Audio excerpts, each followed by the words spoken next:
Welcome back to A Story to Tell from the campus of Dixie State University. Today we're talking again with Dorothy Engelman. Dorothy, how are you? I'm fine. I think it's interesting that you said again, because I think this is the 5th time I've been on with you. Well, don't tell them. Don't speak out loud. Sorry. They'll think something is going on. I just love coming and talking to you, and I have so many different things to talk about. That's why you keep having me back. Yes, you're a very interesting person. Good. What's going on in your life? Well, I think some people know that my husband and I are moving back to Michigan for part of the year.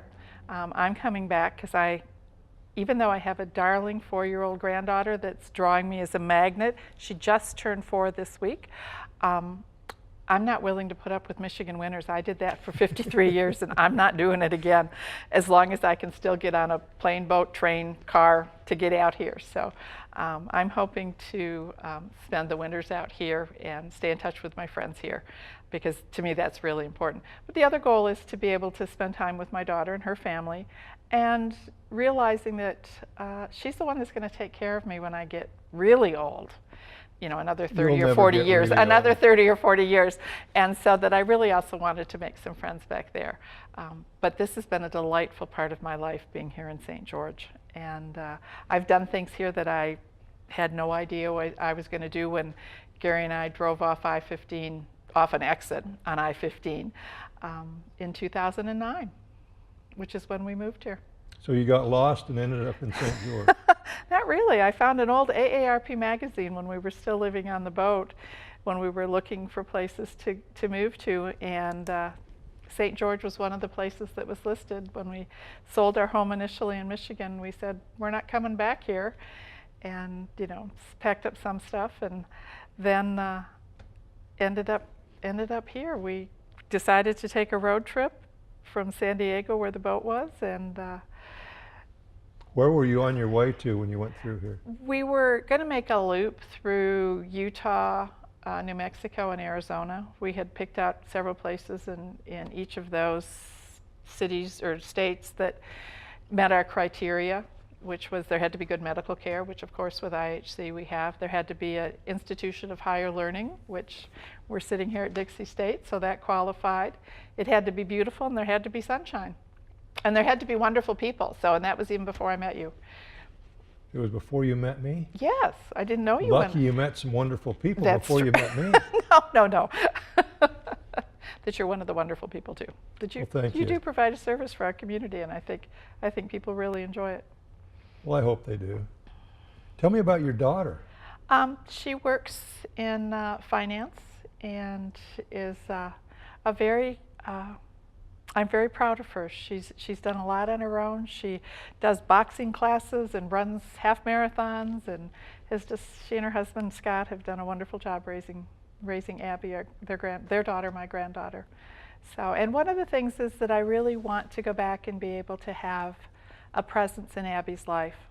I think that as a result of my 8 years here, I've developed a much greater appreciation of how much, as women, or as a woman, I really want to be able to pass on things to the next generation of women, and to have her see that the possibilities are endless, because I didn't see that when I was growing up. I grew up at a time when, do you want to be a nurse or a teacher? I became a teacher, my sister's the nurse. So I really want to be there to be able to show Abby that there are many, many more possibilities. And I'm already excited about working with the League of Women Voters in Lansing and AAUW, which I've been involved with here, which is the American Association of University Women, that is sponsoring eSmart Camp coming up in June, end of June here at Dixie State, for girls going into 8th grade, to encourage them to get involved in STEM careers. So science, technology, engineering, and math. We sometimes make it into STEAM. This is a STEM camp, but STEAM is also the arts, because that's important. But just really hitting girls at 8th grade when they start, they do real well in elementary school, and statistics show that they're on par with male students. Middle school is where girls start to fall behind in the STEM classes. And so AAUW has been having a camp for, I believe it's 8 years, where girls come and spend 4 nights here at Dixie and are exposed to a variety of classes. So I'm excited to be able to bring those things to Abby. And we'll still continue working in politics, of course. Politics? Politics. Probably in a different way, though. The area I'm moving to is a little bit different than, than the Red Rock, Southern Utah. Lansing is the state capital of Michigan, of course, and it is a little bit more democratic. And Michigan is still, even though it's tended to be red the last several years, that it went to Trump in the election, the popular vote, by a fairly small majority. And so I feel like it's an opportunity to make a difference and see things actually come to fruit. I know one of the things that's happened since I've been here is that I've planted lots of seeds, scraped a little bit of the red dirt and planted some seeds, and I'm seeing that they're beginning to sprout.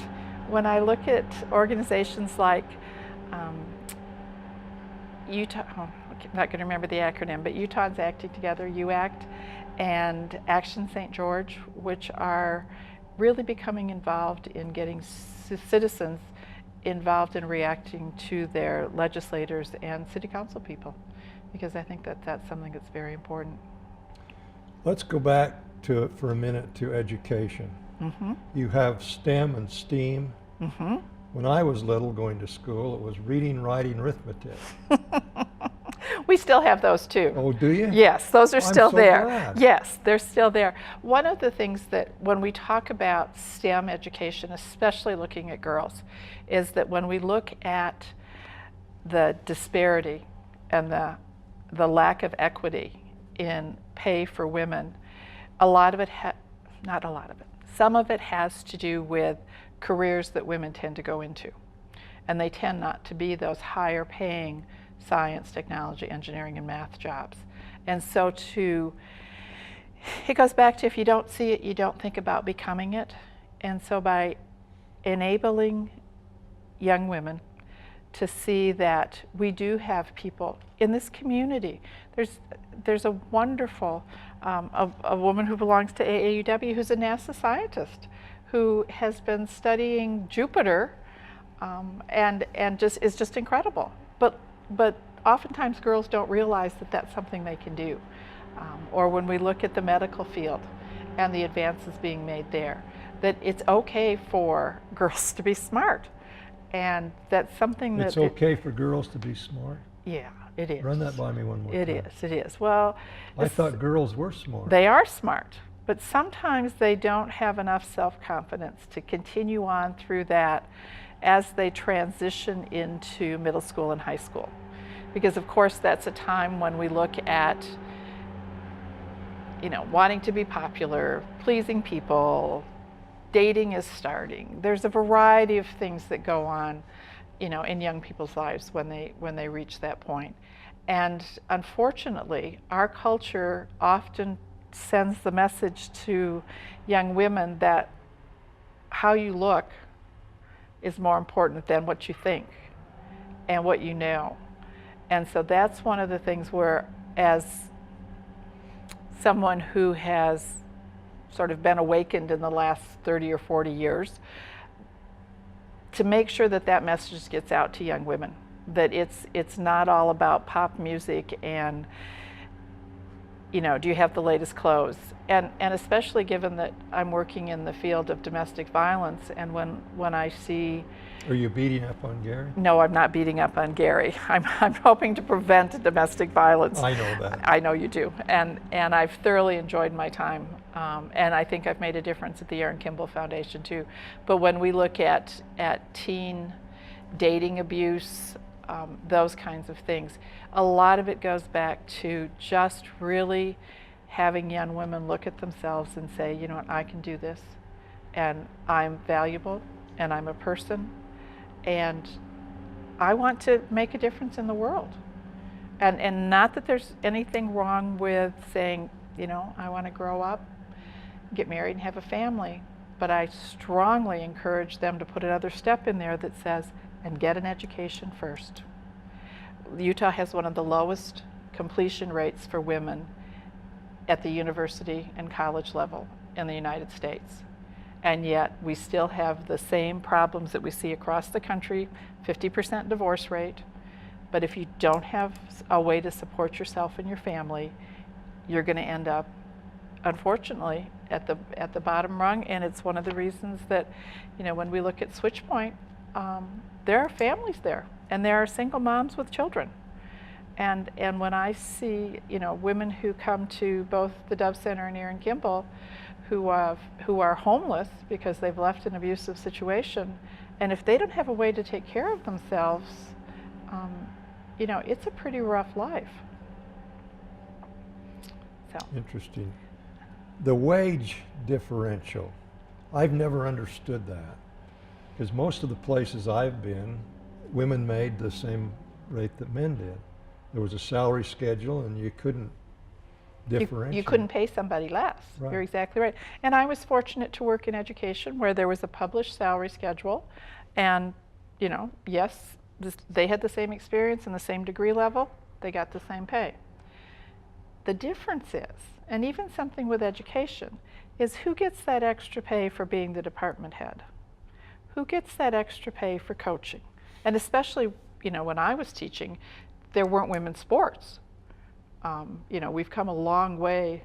We've come a long way, baby, as far as that's concerned, because there were no competitive women's sports when I was in high school, and I doubt there were when you were in high school.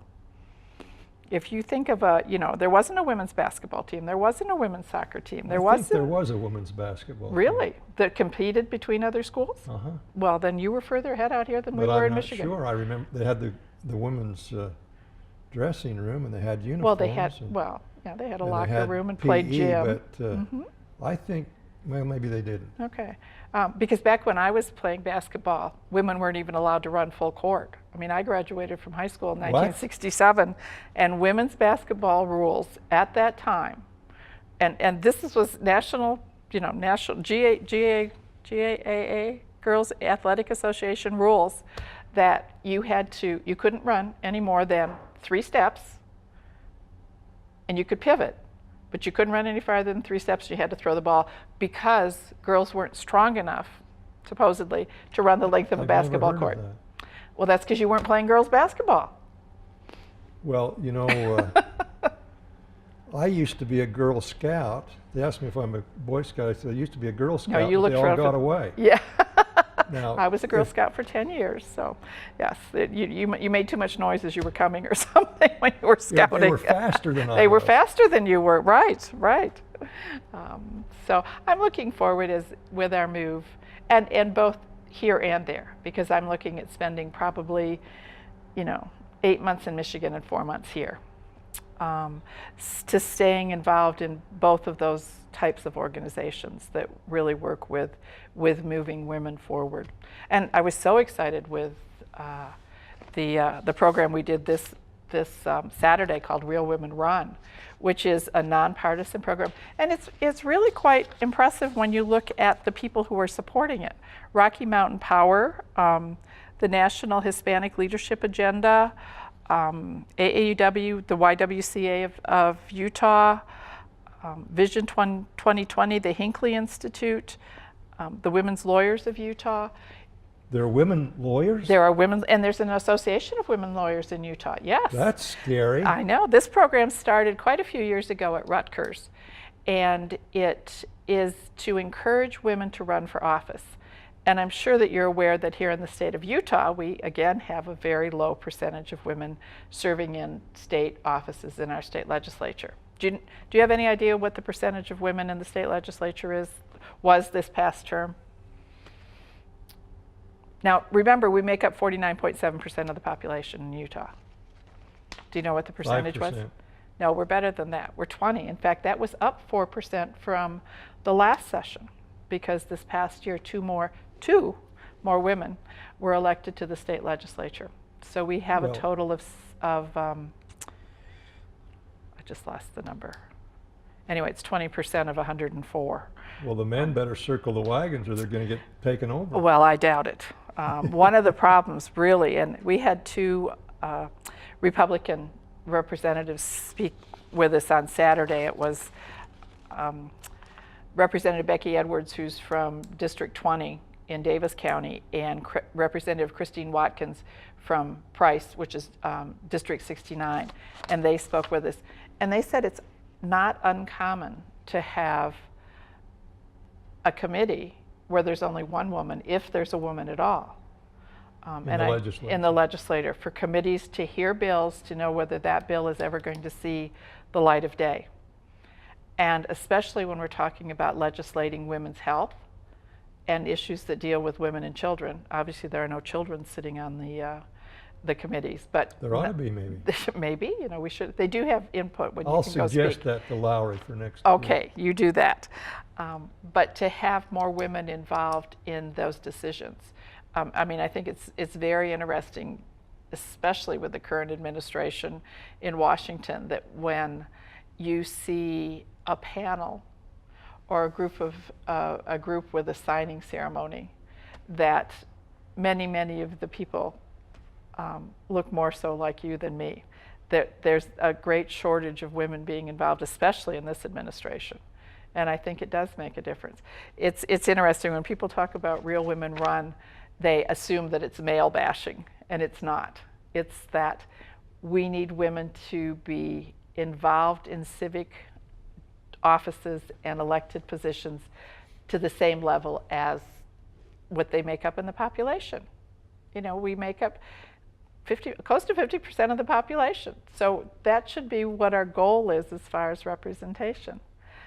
It was interesting also that one of the speakers at Real Women Run, who sort of took a different view from what others did, said, women don't run because they don't want to. And I think it goes back to what I said earlier about if you don't see it, you don't think you can do it. And until we see more women running for office and becoming involved and standing up and speaking out in local communities, we won't have that increase. I am so heartened with what I've seen here at Dixie State this year, working with many of the student groups on my campaign for last November. The number of young women, we had 10 young women come down from SUU to attend Real Women Run on Saturday. That spoke volumes to me. Well, that's my alma mater. I know. They're ahead of the game. Yeah, they are. And in many ways they are. With the Lovett Center, and you know, they have a different focus than Dixie State does. Each of the state universities has a slightly different focus. And so they do much more with public policy, I think, at SUU. But to see, and the diversity of the young women that came down. We had African Americans. We had one woman who introduced herself as an African American Latina and said that, you know, it's very, she wants to speak to so much of lack of diversity. And that was another thing I was really encouraged about. We had, I'm guessing the youngest person at Real Women Run was maybe 19 and the oldest one was in her 80s. And to me that just it was, I've been trying to get this down here for 5 years since I took the training up in Salt Lake when Becky Lockhart and Jen Seelig were on the board. And so that tells you it's a while ago. And so through perseverance and working with the Y of Salt Lake, we were finally able to bring this down. And they're also going to offer a sort of nuts and bolts training on how do you go get signed up to run for office? How do you set up a campaign? What are the dates that you have to be aware of? And it's very encouraging because this year it's nonpartisan, and so we're looking at filling city council positions this year. So that means that you're not identified by those dreaded letters next to our name, D and R, and so it's a great way for people to become involved in becoming active in the community. And I know, you know, you've done that and have thought about that. Because you ran for city council. City council. Yeah, 2 years ago. I got 3 votes. You got 3 votes, yours, mine, and your wife's? I don't know who the third one was. Oh, okay. Well, Becky Lockhart was a good example of what people ought to do. She was a Republican, of course, and Yep. Speaker of the First House. woman Speaker of the House in the state of Utah, yes. Olene Walker was governor. Yep, yep. And they stand out, but it's unfortunate that it's fortunate they were there. But can you come up with a third or fourth one? I can come up with one more woman who held state office, but Mia Love. well, hers is a federal, but hers Right. wasn't a statewide office. But Jan Graham, who had been Attorney General, was also elected, was a woman elected to a state office in the 80s. But I think it's telling that there are so few of them that we can rattle them off. Whereas if I were to say, rattle off all the men that were elected to da-da-da-da, you couldn't, because the rest of them were all men. And are you going to remember 105 names? I don't want to. No, I know. We have better things to do with our brains. A long, long time ago, there was a TV show called The Name of the Game. Do you remember it? No, I don't think I do. It was three or four different stories running on it. It had to do with media. Uh-huh. It was television and radio and print media and so forth. Okay. And each separate one had a different thing. And Susan St. James and Anthony Franciosa, if you remember those actors, yes. were part of one of them. And Susan St. James's character was giving him trouble one day, or anyway, and she said, "Don't you believe in the equality of the sexes?" And he turned to her and he said, "Well, yes, and I'm working to get it back." That was kind of rude of me, wasn't it? Yes, it was. And again, it's not that one is better than the other. It's that we think differently. And that's what needs to be brought into public policy, is that there are multiple ways of looking at, one, what the problem is, and two, what are the solutions. When we go back to the federal shutdown in 2010, it was the women that reached across the aisle in the legislature and said, we have to do something about this. So Republican women, Democratic women reached across the aisle and put together a plan to end that federal shutdown. We work differently. Wonderful. You know, in my career in various different aspects of life, in media, in government, in quasi-government, I always tried to help level the field. When I left my last job, my deputy or whatever was a woman. Good. Hispanic woman. And she did not want to move up to the position I held. And I just threatened her and forced her into it. Maybe I shouldn't have done that, but I'm kidding, of course. Yeah, right. I think she was unsure of whether or not she would be accepted. Yes. And I told her that she should not resist it. And it's worked out really well for them, for her, and for the people that we work for. It's interesting.